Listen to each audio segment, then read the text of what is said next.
Welcome to this tutorial. Previous class में हमने parthenogenesis, parthenocarpy and apomixis पढ़ा था।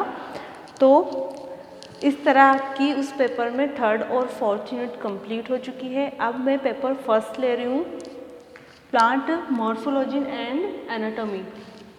उसकी यूनिट फर्स्ट है।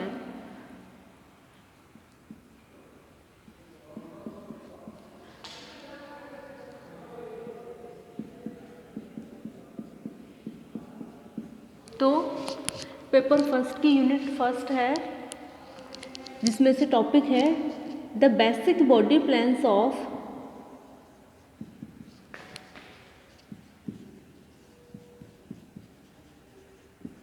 Flowering plants.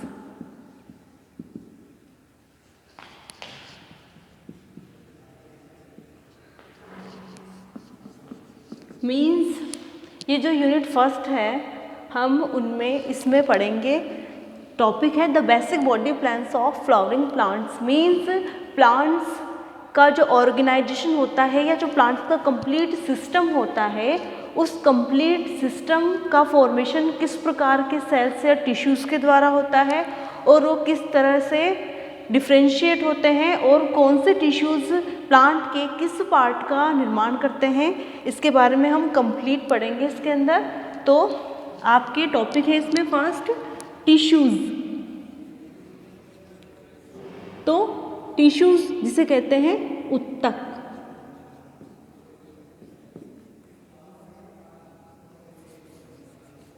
तो कार्य एवं उत्पत्ति के आधार पर जिनका स्वभाव समान होता है, या मैं यूँ कहूँ कि उत्पत्ति एवं कार्य में समान कोशिकाओं का समूह उत्तक कहलाता है। तो उत्तक क्या होगा कि सेल्स का वह समूह जिनका कार्य व उत्पत्ति समान प्रकार की होती है, टिश्यूज़ कहलाते हैं। और टिश्यूज़ में उपस्थित सेल्स समान या असमान हो सकती है, लेकिन उनका जो नेचर होगा, उनकी प्रकृति होती है, वो समान ही होती है। तो टिश्यूज़ क्या होंगे कि कोशिकाओं का वह समूह जिसकी उत्पत्ति एवं कार्य समान होते हैं, टिश्यूज़ कहलाते हैं। और टिश्यूज़ में उपस्थित कोशिकाएं समान व असमान हो सकती है, लेकिन उनकी उत्पत्ति एक समान होती है और वो सब मिलके एक निश्चित या विशिष्ट कार्य करने के लिए एक साथ होते हैं। तो टिश्यूज़ क्या होते हैं कि इनमें जो सेल्स होती है वो समान या असमान हो सकती है, लेकिन जो उन सेल्स के समूह का जो कार्य होता है और उनकी जो उत्पत्ति होती है, ओरिजिन होती है, वो एक समान ही होती है। और टिश्यू शब्द का सबसे पहले उपयोग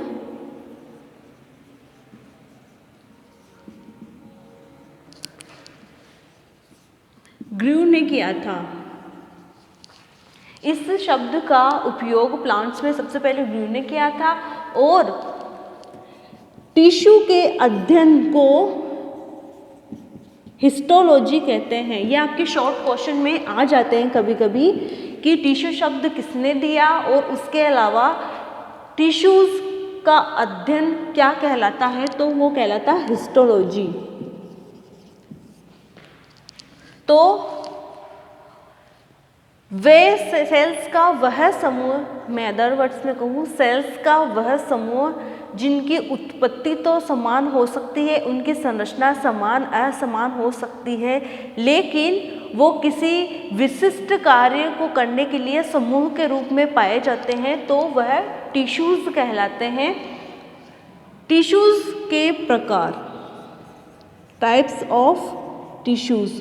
भाई टिश्यूज़ की तो बात हो गई कि टिश्यूज़ क्या होते हैं कि कोशिकाओं का वह समूह जिनकी उत्पत्ति एक समान होती है और वो किसी एक विशिष्ट कार्य करने के लिए इकट्ठे होते हैं या समूह में रहते हैं, तो टिश्यूज़ कहलाते हैं। टिश्यूज़ समझ में आ गया। टिश्यूज़ का अध्ययन हिस्टोलॉजी होता है और ये शब्द ग्रू द्वारा दिया गया था। अब आते हैं इसके टाइप्स पे कि टिश्यूज़, जो प्लांट्स में टिश्यूज़ पाए जाते हैं, वो टिश्यूज़ कितने प्रकार के होते हैं, तो वो 3 प्रकार के होते हैं। फर्स्ट है सिंपल टिश्यूज़, सेकंड है परमानेंट टिश्यूज,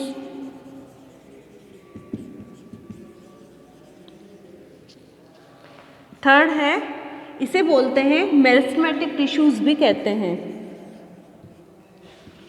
सिंपल टिश्यूज को मेरिस्टेमेटिक टिश्यूज भी कहते हैं। तो फर्स्ट है मेरिस्टेमेटिक टिश्यूज, सेकंड है परमानेंट टिश्यूज और थर्ड है सीक्रेटरी टिश्यूज या स्रावी ऊतक। तो कोशिकाओं का वह समूह है जो कार्य या उत्पत्ति के आधार पर एक समान होता है और वह समूह मिलकर या वो सेल्स समूह के रूप में किसी निश्चित कार्य को करती है, टिश्यूज कहलाती है। ये समान या असमान आकार की हो सकती है और टिश्यूज भी समान या असमान आकार के हो सकते हैं। फिर आ जाते हैं इसके टाइप्स पे कि टिश्यूज के मेनली या मुख्यतया कितने प्रकार होते हैं। 3 प्रकार होते हैं। फर्स्ट है मेरिस्टेमेटिक टिश्यूज, सेकेंड है परमानेंट टिश्यूज एंड थर्ड है सीक्रेटरी टिश्यूज। तो सबसे पहले हम बात करते हैं मेरिस्टेमेटिक टिश्यूज की। तो मेरिस्टेमेटिक टिश्यूज की खोज नागेली ने की थी। नागेली नामक साइंटिस्ट आए थे, उन्होंने मेरिस्टेमेटिक टिश्यूज की खोज की थी, या मैं बोलूँ कि नागेली ने इन्हें मेरिस्टेमेटिक टिश्यूज नाम दिया। ये वे टिश्यूज होते हैं जो पूरी लाइफ में या जीवन पर्यंत, जिसे कहते हैं लाइफ टाइम, इनमें डिवीजन की क्षमता होती है। तो वे टिश्यूज जो जीवन पर्यंत विभाजन करते रहते हैं या उनमें विभाजित होने की क्षमता पाई जाती है।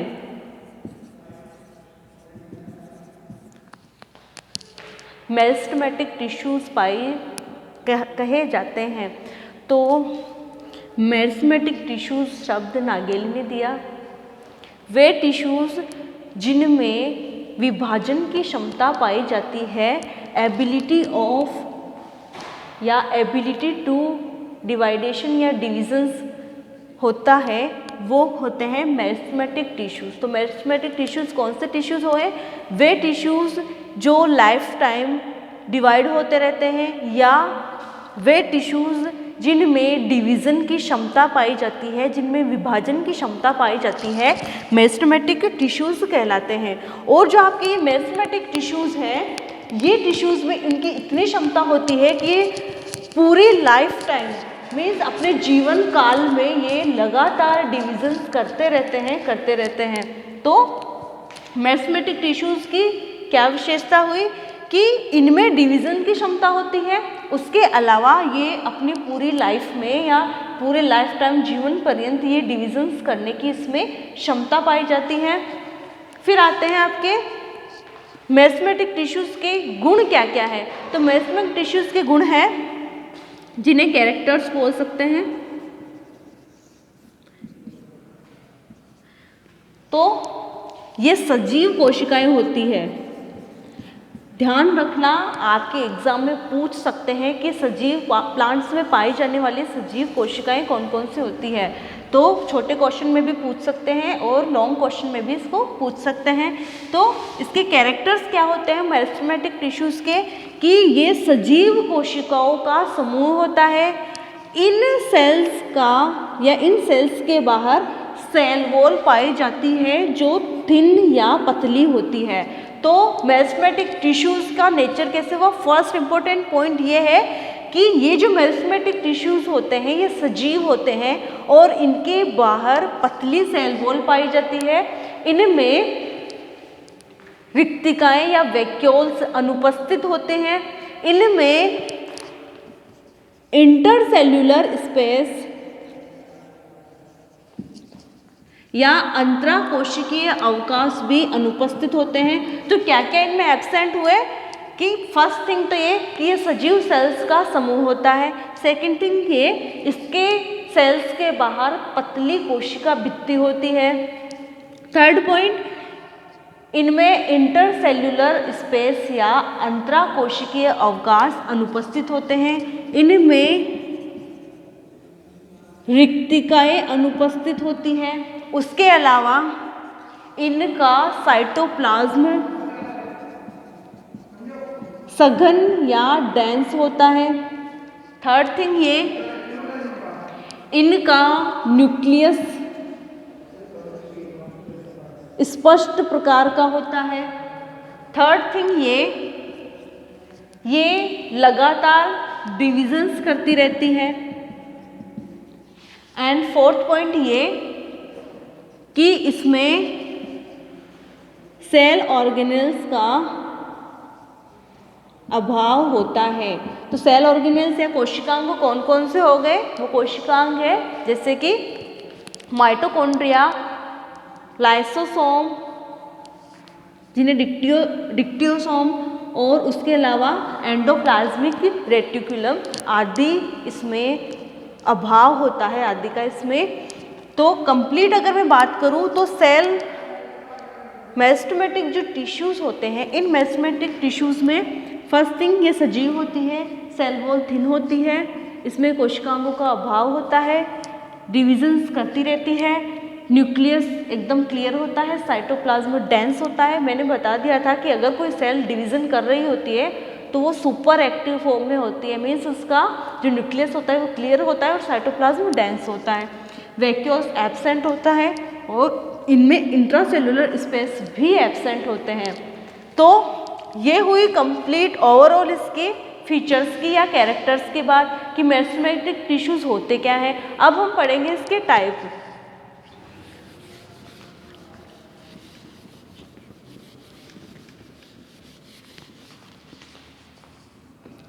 तो है types of meristematic tissues.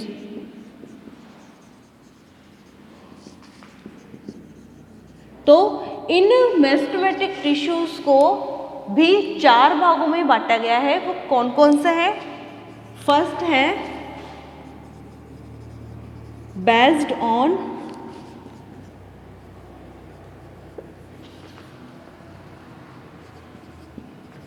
origin and development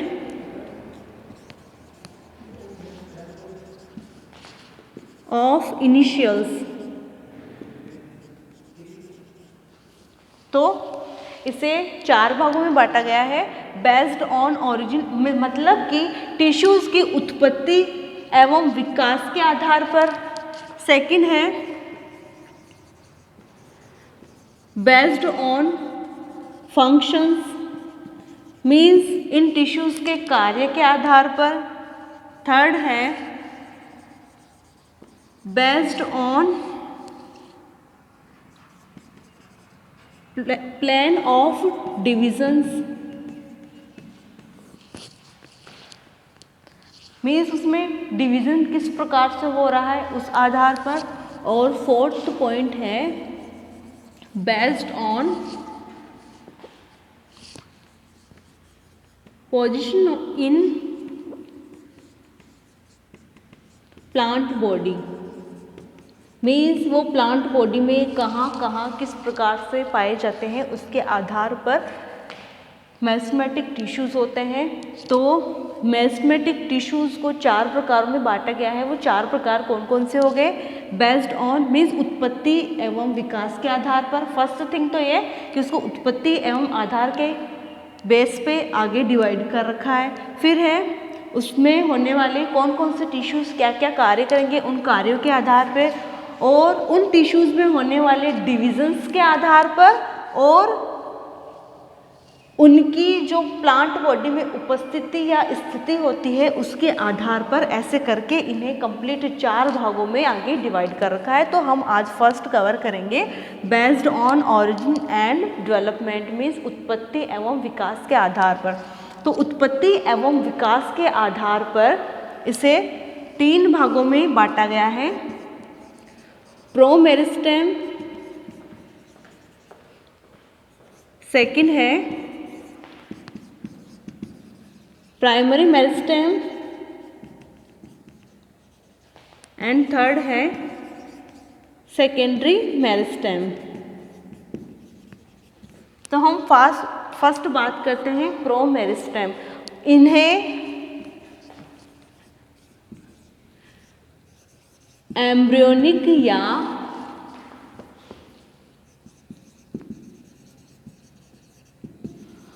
primordial initials भी कहते हैं या प्रीमोर्डियल मेरिस्टेम भी कहते हैं।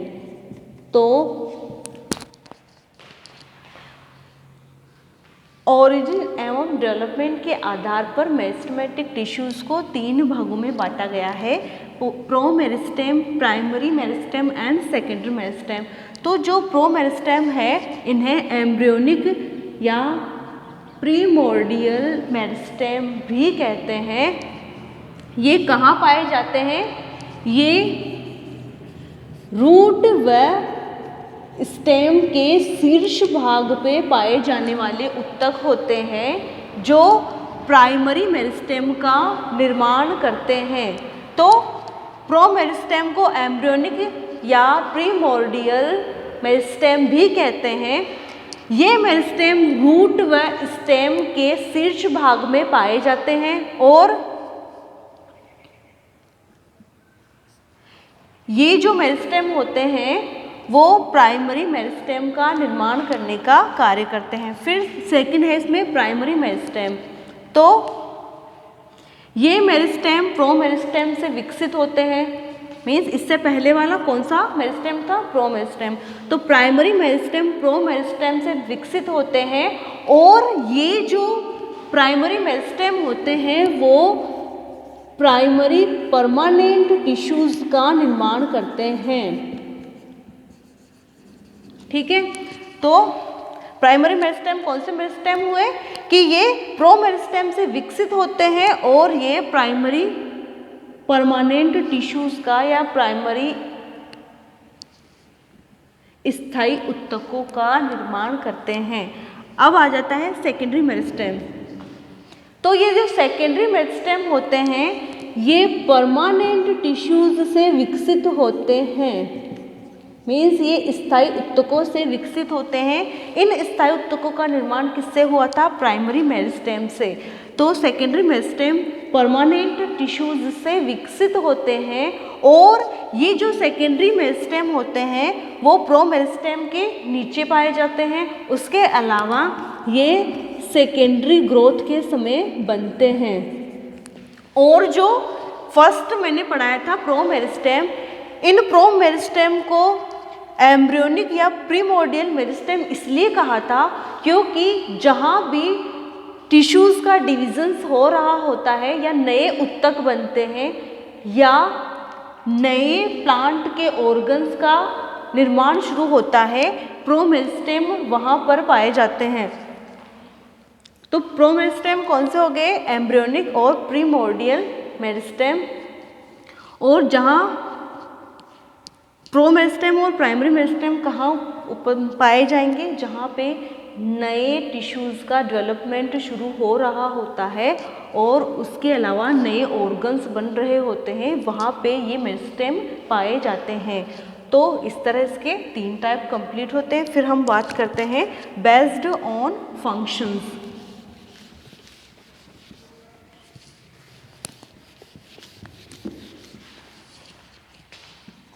तो फंक्शंस के आधार पे ये 3 प्रकार के होते हैं: protoderm, procambium and ground tissues. तो फंक्शंस के आधार पर मेरिस्टेम टिश्यूज को 3 भागों में डिवाइड किया था: protoderm, procambium and ground tissues. तो सबसे पहले हम पढ़ते हैं प्रोटोडर्म। तो प्रोटोडर्म क्या होते हैं कि ये जो टिश्यूज होते हैं वो प्राइमरी टिश्यूज से विकसित होते हैं। उसके अलावा ये भी रैपिडली डिविजन्स करते रहते हैं या लगातार विभाजन करने वाले सजीव कोशिकाओं का ये समूह होते हैं। इसके अलावा ये प्लांट्स की एपिडर्मिस का निर्माण करते हैं। तो ये बाहर की तरफ बनते हैं और प्लांट्स की एपिडर्मिस का निर्माण करते हैं। इससे बनने वाली एपिडर्मिस एक परतीय होती है और उसके अलावा वह मोटी होती है, थिक होती है। तो प्रोटोडर्म प्लांट्स की एपिडर्मिस का निर्माण करती है जो बाह्यतम परत होती है और ये एक परतीय व मोटी होती है। फिर सेकंड पढ़ते हैं हम प्रोकेम्बियम। तो प्रोकेम्बियम प्रोटोडर्म के नीचे पाई जाती है और ये वेस्कुलर टिश्यूज या बंडल्स, जिन्हें संवहन उत्तक भी कहते हैं, तो यह वेस्कुलर बंडल या संवहन उत्तकों का निर्माण करती है। और आपको पता है कि संवहन उत्तक कौन कौन से होते हैं? Xylem and phloem. तो प्रोकेम्बियम संवहन उत्तकों का निर्माण करती है, यह जाइलम व फ्लोएम का निर्माण करती है। इसके अलावा यह कैम्बियम का भी निर्माण करती है। और कैम्बियम के एक्टिविटी से कौन सी प्रक्रिया होती है? प्लांट्स में सेकेंडरी ग्रोथ कैम्बियम की एक्टिविटी से होती है। तो इस तरह वेस्कुलर बंडल का निर्माण करेगी। वेस्कुलर बंडल में क्या क्या आ जाएंगे? Xylem, phloem and cambium. तो ये संवहन उत्तकों का निर्माण करती है। ये संवहन उत्तक उसमें न्यूट्रिशन एवं वाटर का संचरण करने का कार्य करते हैं। थर्ड है इसमें ग्राउंड टिश्यूज। तो ग्राउंड टिश्यूज, या मैं यूँ कहूँ कि ग्राउंड मेरिस्टेम किसका निर्माण करेंगे? ये प्लांट के ग्राउंड टिश्यू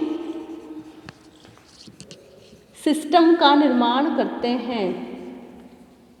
तो ग्राउंड टिश्यू सिस्टम या भ्रूणोत्तक तंत्र का निर्माण करते हैं। तो आपको पता है ग्राउंड टिश्यूज किस किस में पाए जाते हैं? कॉर्टेक्स, जैसे कि ग्राउंड टिश्यू सिस्टम में क्या क्या आएंगे? हाइपोडर्मिस आएगी, हाइपोडर्मिस, पित्त, कॉर्टेक्स, एंडोडर्मिस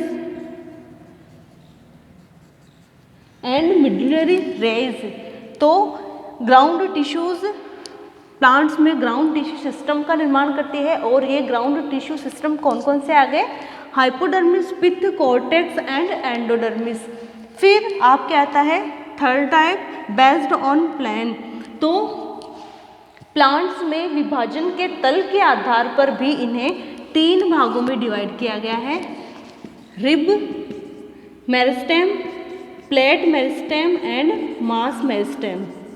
तो जो रिब मेरिस्टेम होता है, इस मेरिस्टेम में क्या होता है कि जो टिश्यूज़ होती हैं या जो प्राइमरी टिश्यूज़ होते हैं, इन प्राइमरी टिश्यूज़ में पेरिक्लाइनल डिवीज़न होता है।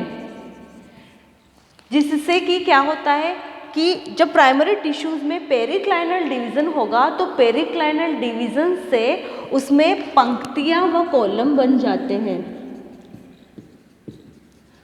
पंक्तियाँ व कॉलम बनने से क्या होगा कि उसमें जो लेयर्स होती है या जो परतें होती हैं, इनकी नंबर में, या मैं यूँ कहूँ कि इनकी नंबर इंक्रीज होती है। तो रिब मेरिस्टेम वे मेरिस्टेम होते हैं कि प्राइमरी टिश्यूज़ में पेरिक्लाइनल डिवीजन्स होते हैं, जिससे कि उनमें पंक्तियाँ व कॉलम बन जाते हैं और इसमें टिश्यूज़ की परतों का निर्माण होता है जो उसकी विड्थ को या पार्श्व साइड्स को बढ़ाने का कार्य करता है। फिर आता है प्लेट मेरिस्टेम। तो प्लेट मेरिस्टेम में क्या होता है कि इसमें जो टिश्यूज़ होते हैं उसका डिविजन्स कुछ इस प्रकार होता है, या मैं यूँ कहूँ कि इसमें टिश्यूज़ का डिवीज़न 2 तलों में होता है, जिससे कि एंटीक्लाइनल डिवीज़न होता है। तो टिश्यूज़ में, प्राइमरी टिश्यूज़ में कौन से डिविजन्स होंगे? एंटीक्लाइनल डिविजन्स होंगे। और एंटीक्लाइनल डिविजन्स 2 तलों में होते हैं, जिससे कि नंबर ऑफ सेल्स बढ़ती है। इसमें क्या हुआ? नंबर ऑफ लेयर्स बढ़ रही थी, इसमें क्या होगा? नंबर ऑफ सेल्स बढ़ती है। कैसे? कि इसमें 2 तलों में डिवीज़न होगा तो 4 से 8 और 8 से 16 ऐसे करके इसमें सेल्स की संख्या बढ़ेगी और इसमें एंटीक्लाइनल डिवीज़न होता है। जो थर्ड टाइप है इसमें मास मेरिस्टेम, इसके अंदर क्या होता है कि इसमें एंटीक्लाइनल व पेरिक्लाइनल दोनों टाइप के डिविजन्स होते हैं और ये प्लांट की पार्श्व साइड्स को विकसित करने का कार्य करते हैं। जो आपके फोर्थ टाइप है based on position in plant body, तो इसके आधार पर भी इसे 3 भागों में डिवाइड किया गया है, फर्स्ट, सेकंड, थर्ड, जो मैं आपको नेक्स्ट क्लास में कवर करवाऊंगी। अभी के लिए इतना ही, थैंक यू।